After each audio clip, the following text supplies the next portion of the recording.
today is Saturday and I am taking out my Dahlia tubers. We had just a tiny bit of frost this morning, so any of the dahlias we have, there's a few that still look okay. We do have some warmer weather coming up, surprisingly. And that looks really nice at the end of next week, but I am in the process of digging up these tubers. I'll show you the orange ones.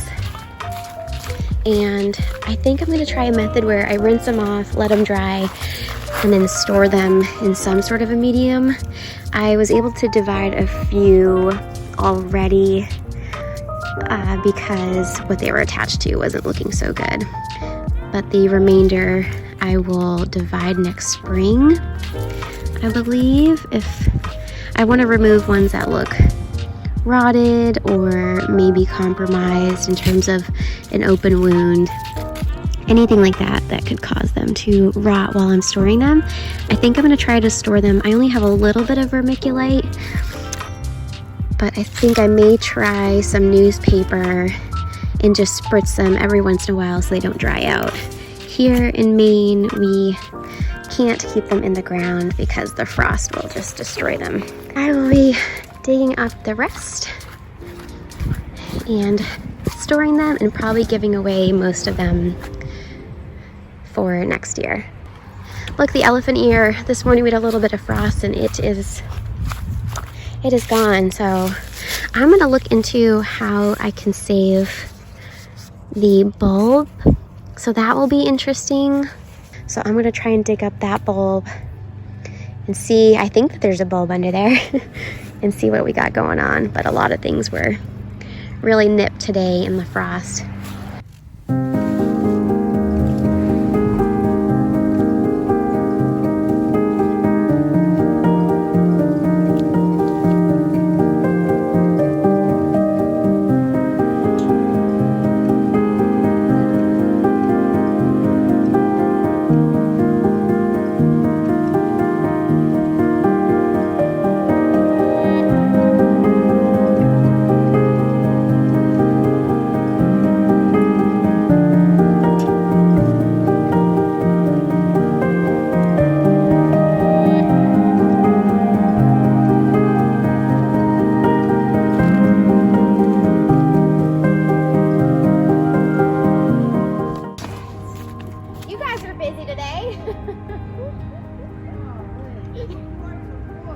Oh my gosh.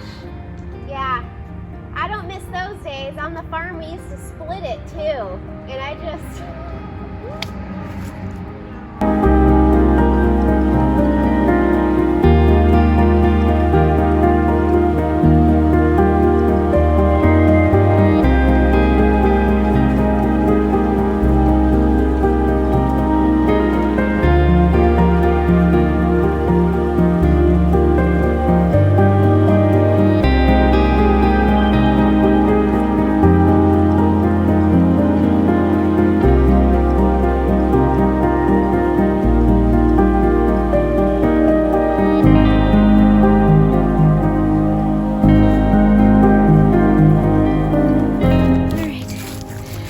as gentle as possible when pulling these up because they do have a habit of breaking. So I just try to loosen the soil around a big enough area and use a pitchfork to help act as a lever. And we have some good ones here. So sometimes these roots, I don't know how well you can see that, but that's pretty long. This will be a nice one.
There's one. Gladiolus corm. That one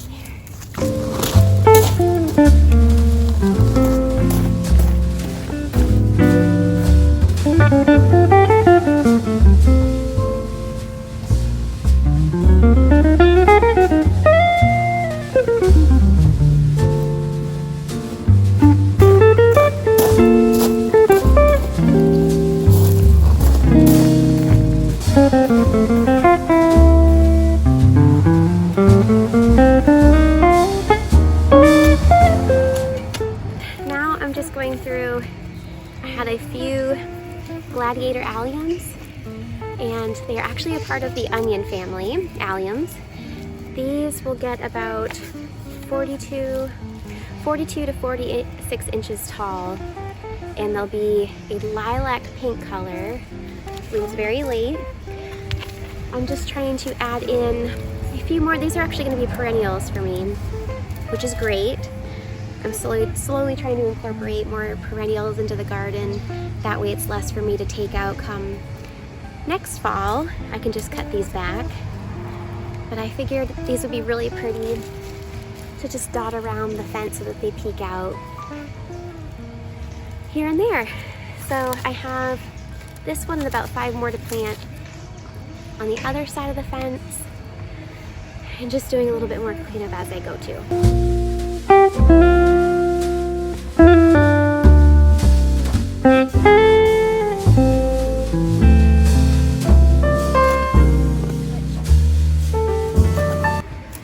Because this is fill soil around here, I've been slowly adding in a little bit more amendments and also keeping the leaves down for mulch.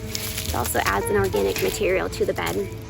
But I'm finding when I dig this area, when the house was built, they just put in a bunch of tar. I've even found a chain in here, and just, it's not the best, so just trying to work on that to improve the health of the soil. So these aren't fun to try and dig up. Also, I have my tulips tucked away in the greenhouse for the winter. I will be wrapping, I think I'll put them closer together and wrap them in some burlap. But I have been watering them every 2 weeks.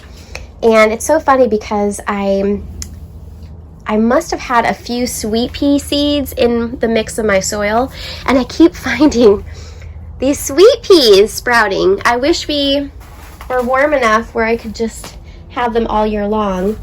And I did save my Supertunias, so I'm going to be overwintering those.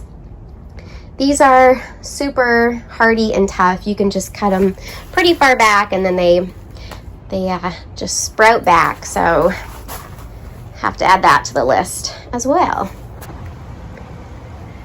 So as part of my last fall cleanup, I keep saying that, but there's always more to do.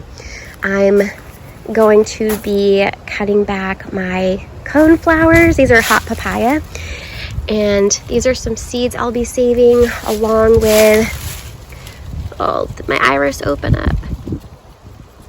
Yeah, I think that one did. Okay, that's okay. But just some cleanup here. I will leave some of these leaves because they do add a nice layer of protection and mulch. And then I'll just be giving everything a nice watering in. Cut back these salvias today, amongst a few other things too.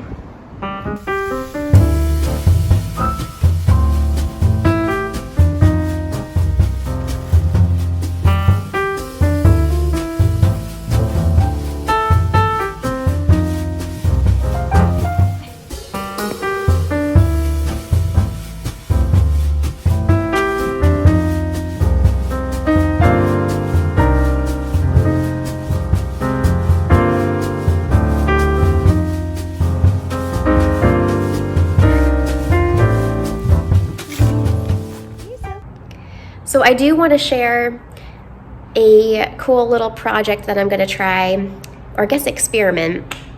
This was my first year growing elephant ears, and I want to try to overwinter my bulb to see if I can plant it for next year and just keep it going. I'm doing that with my amaryllis bulbs. I save those and am trying to have them flower year after year with just one bulb. So I want to see if I can do the same thing with my elephant ear. And I dug it up last week and cut off all the foliage.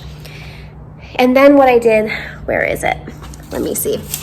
Then what I did was I cut off all of the leaves or the flesh, and then I took just a little kitchen knife actually and cut off the flesh. So I'm going to show you, this is the bulb that I dug up, and I only had one that looked like it was viable. The others were mushy and it looked like they were rotting.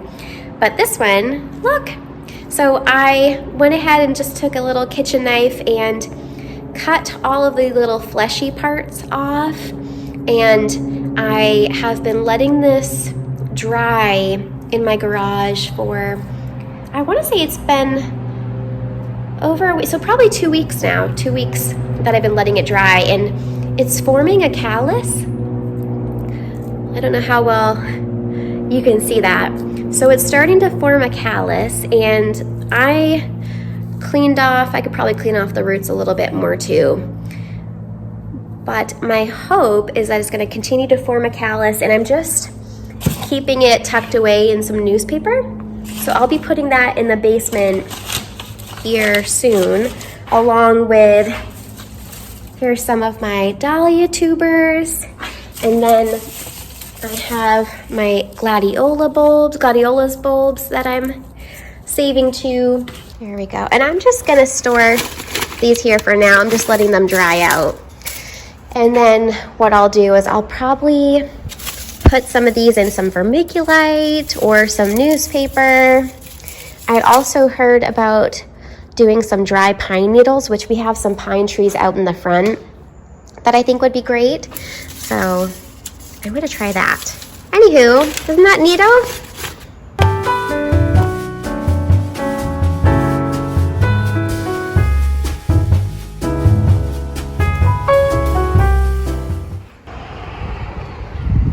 Another thing I love about living near the ocean are the seagulls. I don't know if you can hear them or see them in the distance, but they are also enjoying this nice warm November day.